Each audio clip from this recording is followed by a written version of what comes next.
ധർമ്മസ്ഥലയിലെ അധർമ്മ പ്രവർത്തനങ്ങൾക്കെല്ലാം മൂകസാക്ഷിയാണ് ഈ നേത്രാവതി പുഴ. ഈ ഒരുപാട് മൃതദേഹങ്ങൾ ഇത്തരത്തിൽ ഒഴുകിയെത്തിയെന്ന് ശുചീകരണ തൊഴിലാളി വെളിപ്പെടുത്തിയ ആ നേത്രാവതി പുഴയാണ് നമുക്ക് പിന്നിൽ കാണുന്നത്.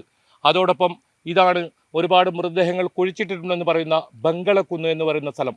എന്തായാലും ഇവിടെയാണ് കഴിഞ്ഞ ദിവസങ്ങളിലൊക്കെ വലിയ തോതിൽ പരിശോധന നടന്നത്. ഈ നേത്രാവതി പുഴയിൽ ഒരുപാട് മൃതദേഹങ്ങൾ ഒഴുകിയെത്തുകയും അതൊക്കെ ഈ ശുചീകരണ തൊഴിലാളി അതിലൊക്കെ സാക്ഷി ആയി എന്നുമാണ് ഇയാളുടെ മൊഴി.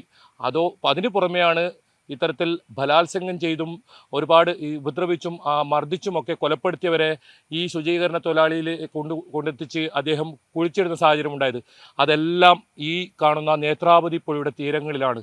അതായത് പോയിന്റ് 1 മുതൽ പോയിന്റ് 13 വരെ ആദ്യഘട്ടത്തിൽ SIT മാർക്ക് ചെയ്ത സ്ഥലങ്ങൾ അതെല്ലാം ഈ നേത്രാവതി പുഴയുടെ തീരത്താണ്.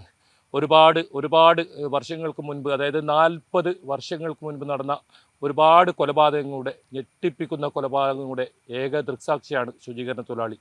ഈ നേത്രാവതി പുഴ ഇത്തരത്തിൽ രൗദ്രഭാവത്തോടുകൂടി ഒഴുകുമ്പോഴും ഇപ്പോഴും ഒരുപാട് ദുരൂഹതകൾ ഈ ധർമ്മസ്ഥലയിൽ ഒളിഞ്ഞിരിക്കുന്നു എന്ന് പറയേണ്ടി വരും.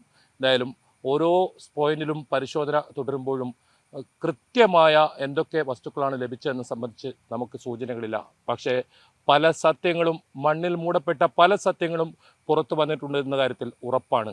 അതിൽ ഏറ്റവും പ്രധാനം ഈ വനത്തിനകത്ത് മാർക്ക് ചെയ്യാത്ത ഇടത്തിൽ നിന്നും കിട്ടിയ ഒരുപാട് മൃതദേഹാവശിഷ്ടങ്ങളാണ്.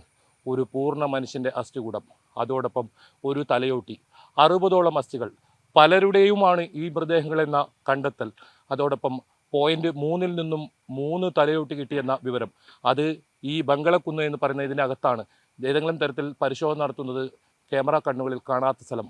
പക്ഷേ പോയിന്റ് 6 അവിടെ നിന്നും വളരെ നിർണായകമായ ഒരു പൂർണ്ണ മനുഷ്യൻ്റെ അസ്ഥികൂടം ലഭിച്ചു. ഒരു പുരുഷൻ്റെ അസ്ഥികൂടമാണെന്ന് കണ്ടെത്തി. ഏത് വർഷത്തെയാണ്, എങ്ങനെയാണ് കൊല്ലപ്പെട്ടത് എന്ന കാര്യത്തിൽ ഒരു വ്യക്തതയില്ല. പക്ഷേ അത് ശുചീകരണ തൊഴിലാളി കുഴിച്ചിട്ടു എന്ന് പറയുന്ന സ്ഥലത്ത് നിന്നുമാണ് അത് കണ്ടെത്തിയത്.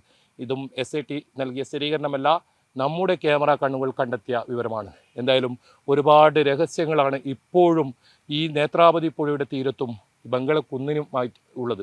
എന്നാലും 13-ാം പോയിന്റ് ഇനി പരിശോധനയ്ക്ക് ബാക്കിയുണ്ട്. അതോടൊപ്പം 14-ഉം 15-ഉം വളരെ നിർണായകമായ എസ്റ്റേറ്റുകളാണ്. ആരോപണ വിധേയരായ വ്യക്തികളുടെ എസ്റ്റേറ്റ്. അവിടെ ഇനി പരിശോധന ഉണ്ടാകുമോ? SITയുടെ പരിശോധന ഇനി മുന്നോട്ട് പോകുമോ? ഇത്തരം നിരവധി ചോദ്യങ്ങൾ ധർമ്മസ്ഥലയിൽ നിന്നും ഉയരുന്നുണ്ട്. എന്തായാലും ഞാനിപ്പോൾ നിൽക്കുന്ന സ്ഥലം ഒരുപാട് ഇത്തരത്തിൽ പ്രായപൂർത്തിയാകാത്ത പെൺകുട്ടികളെ അടക്കം കുഴിച്ചിട്ട സ്ഥലങ്ങളാണ്. ബലാത്സംഗം ചെയ്ത് പീഡിപ്പിച്ച് കൊലപ്പെടുത്തി കുഴിച്ചിട്ട സ്ഥലം. എന്നാൽ അനന്യ ഭട്ട് എന്ന് പറയുന്ന MBBS വിദ്യാർത്ഥിനിയുടെ ഒരു മൃതദേഹാവശിഷ്ടം കുഴിച്ചിട്ട സ്ഥലവും ഈ പരിസരമാണ്. ഇന്നും തൊഴിലാളി ആ അടയാളങ്ങൾ, ആ സാമ്യങ്ങൾ അമ്മ സുജാത ഭട്ട് പകർന്നപ്പോൾ ഇയാൾ ഓർമ്മിക്കുന്നു. ആ ഒരു മൃതദേഹം കണ്ടെത്താനായി പല സ്ഥലങ്ങളിലും ഓടി നടന്ന് തിരച്ചിൽ നടത്തി. പക്ഷേ ആ മൃതദേഹം കിട്ടിയോ എന്ന കാര്യത്തിൽ ഒരു സ്ഥിരീകരണമില്ല. ഈ കേസിൽ ഏറ്റവും വലിയ നിർണായകമായ വഴിത്തിരികാവുക അനന്യ ഭട്ടിൻ്റെ മൃതദേഹം ലഭിച്ചാലാണ്. കാരണം അമ്മ സുജാത ഭട്ടിൻ്റെ പരാതി ധർമ്മസ്ഥല പോലീസ് സ്റ്റേഷനിലുണ്ട്. അവരുടെ DNA പരിശോധനാ ഫലവും അവിടെ ശേഖരിച്ചു വെച്ചിട്ടുണ്ട്. ഇവിടെ നിന്നും ലഭിക്കുന്ന ഓരോ മൃതദേഹവും അത്തരത്തിൽ പരിശോധന നടത്തി, DNA പരിശോധന നടത്തി ഇതിൽ സാമ്യമുണ്ടോ എന്ന് നോക്കും. അനന്യ ഭട്ടിൻ്റെ തിരോധാനവുമായി ഇതിൽ എന്തെങ്കിലും തെളിവ് ലഭിക്കുമോ? അതാണ് SIT പ്രധാനമായും നോക്കുന്നത്. ആ ഒരു കേസ്, ഒരു മൃതദേഹം ലഭിച്ചാൽ തന്നെ ഇതിൽ പലരും കുടുങ്ങും, പലരിലേക്കും എത്തും. അത്തരത്തിലുള്ള നിർണായകമായ തെളിവുകളാണ് SITക്ക് ലഭിച്ചത്. മാധ്യമപ്രവർത്തകരെ തടയുന്നതുൾപ്പെടെ മാധ്യമപ്രവർത്തനം നടത്താൻ കഴിയാത്ത സാഹചര്യം പോലും ഉടലെടുത്ത ഒരു സ്ഥലമാണിത്. ഇപ്പോൾ ഈ നേത്രാവതി പുഴ ഇങ്ങനെ ഒഴുകുന്നു. ആ തീരത്ത് ഒരുപാട് മൃതദേഹങ്ങൾ അതിൽ കുഴിച്ചിട്ട നിലയിൽ ഇപ്പോഴും ഉണ്ട് എന്ന നഗ്ന സത്യം. ശുചീകരണ തൊഴിലാളി ചൂണ്ടിക്കാട്ടുന്ന എല്ലാ സ്ഥലങ്ങളും പരിശോധിക്കുമെന്നായിരുന്നു SIT പറഞ്ഞത്. ഇനിയിപ്പോൾ ഇത്തരത്തിൽ കേന്ദ്ര ആഭ്യന്തര മന്ത്രാലയത്തിന് പരാതി ലഭിച്ച സാഹചര്യത്തിൽ പുതിയ അന്വേഷണം ഉണ്ടാകുമോ? കേന്ദ്രത്തിൽ നിന്നുള്ള കേന്ദ്ര സംഘം ഇത് അന്വേഷിക്കുമോ? SIT ഈ അന്വേഷണം തുടരുമോ? അനിശ്ചിതത്വം തുടരുന്നു, ദുരൂഹത തുടരുന്നു. എന്തായാലും നേത്രാവതി പുഴ ഇതിന് സാക്ഷിയായി ഇപ്പോഴും ഒഴുകുന്നു. ക്യാമറാമാൻ അഖിൽ ഓട്ടുപാറയ്ക്കൊപ്പം ധർമ്മസ്ഥലയിൽ നിന്നും KV ബൈജു, ന്യൂസ് 18.